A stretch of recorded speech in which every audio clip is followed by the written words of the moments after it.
You can kiss the America First agenda goodbye. It's now windmills, solar panels, and China eating our lunch. President Biden is in England this week on his self-proclaimed America is Back tour. He is set to meet with top allies at the G7 on ways to counter challenges and threats from China and Russia.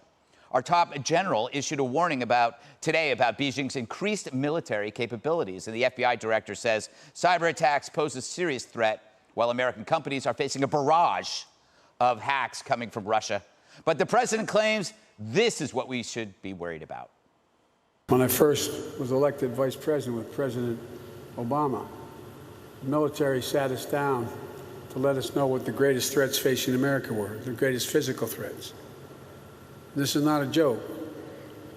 You know what the Joint Chiefs told us the greatest threat facing America was? Global warming. The only reason he said this is not a joke, because even he knew it was a joke. To state the obvious, global warming can't unleash bioterror, shut down your grid, tamper with your food supply, or fly planes into buildings. Of course, Biden said something completely different when he was running for president.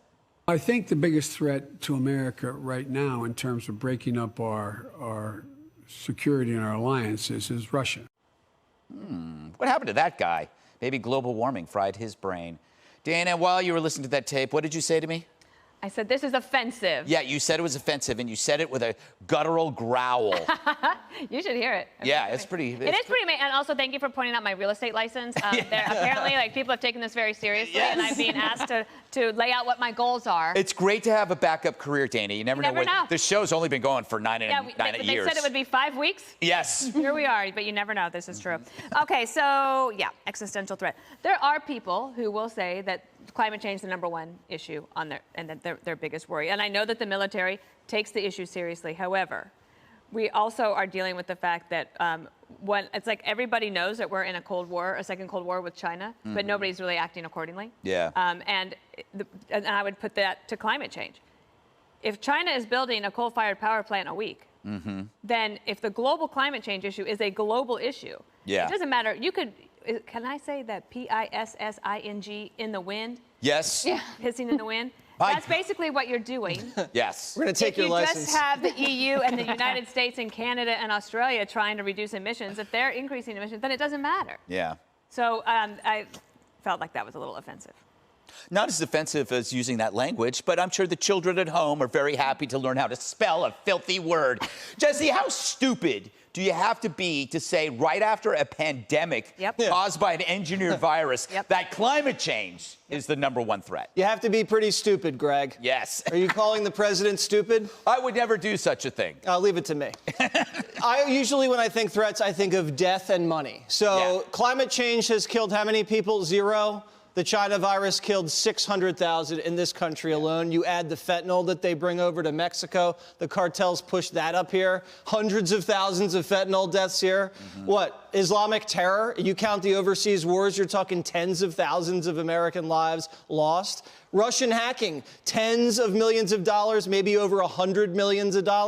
So, yeah, it's not a joke. I mean, no one's laughing except we are at Joe Biden. Maybe they did tell him that. And if they did tell him that, they should be fired. But I don't think they even said that. I think Joe just doesn't even remember. A Defense Department official has never said, ever, and I looked, I had Johnny look, publicly that climate change is the #1 threat. Actually, Joint Chiefs Chairman Mark Milley just had to come out and clarify that China and Russia are the top threats. But maybe during the Obama administration, they thought that climate change was the top threat. That would explain how they missed ISIS. Yeah. And how the Russians and the Chinese hacked us to death. But I think Joe tries to elevate the threat of climate change to distract from the real problems that he's bungling, like the cartels, like the cyber terrorists, and like China and Russia. So it's just kind of a deflection.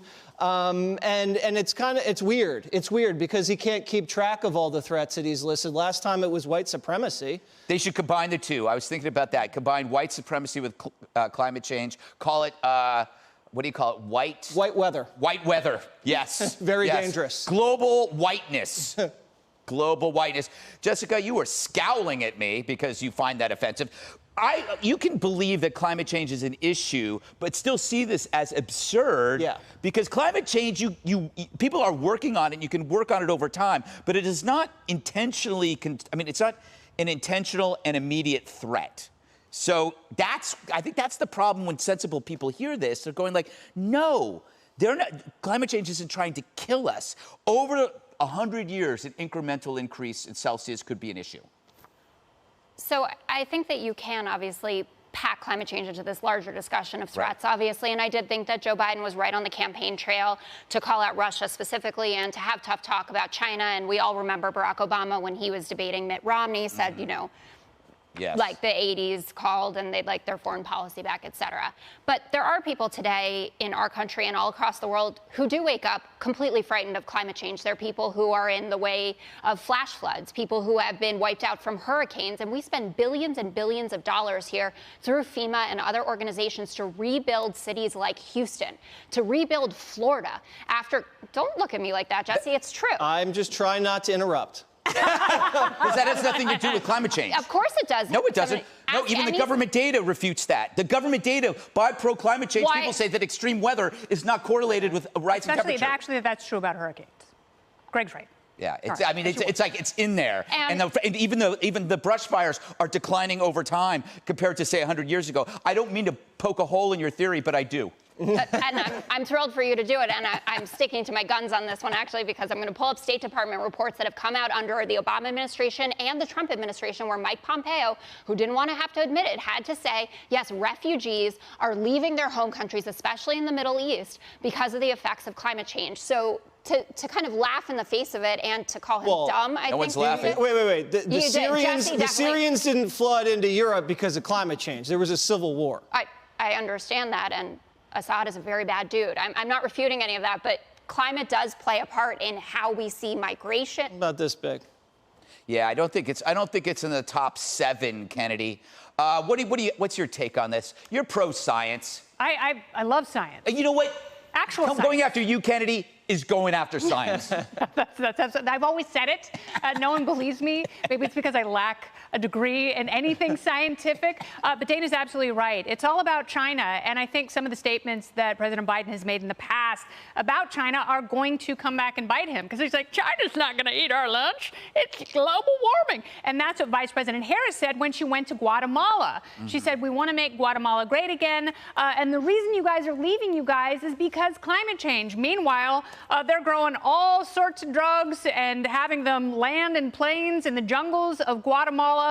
The drug war is a much bigger driver for people leaving the Northern Triangle than climate change ever will be. It's not high up on people's list. Like, people don't walk around going, I'm just so worried about the climate, I have to get to the U.S.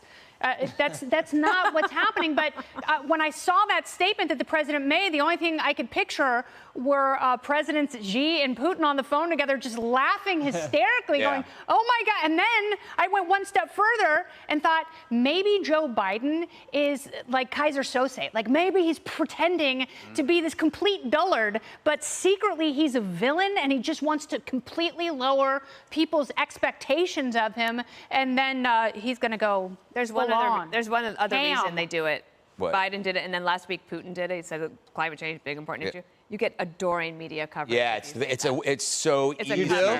Oh, maybe I should start pushing climate change. Give that a shot. It helps. It's like, your book. It's not going to help. Wait till your book comes out. It's like, I'm long gone. It's like the equivalent of like posting thirsty pictures on Instagram, the political equivalent, and way to spoil the finale of All the Usual Suspects. I didn't say who it was. Yeah, just that's a dullard. probably one of the best movies ever. Was it Kevin Spacey? What? Oh. Hey, Sean Hannity here. Hey, click here to subscribe to Fox News YouTube page and catch our hottest interviews and most compelling analysis. You will not get it anywhere else.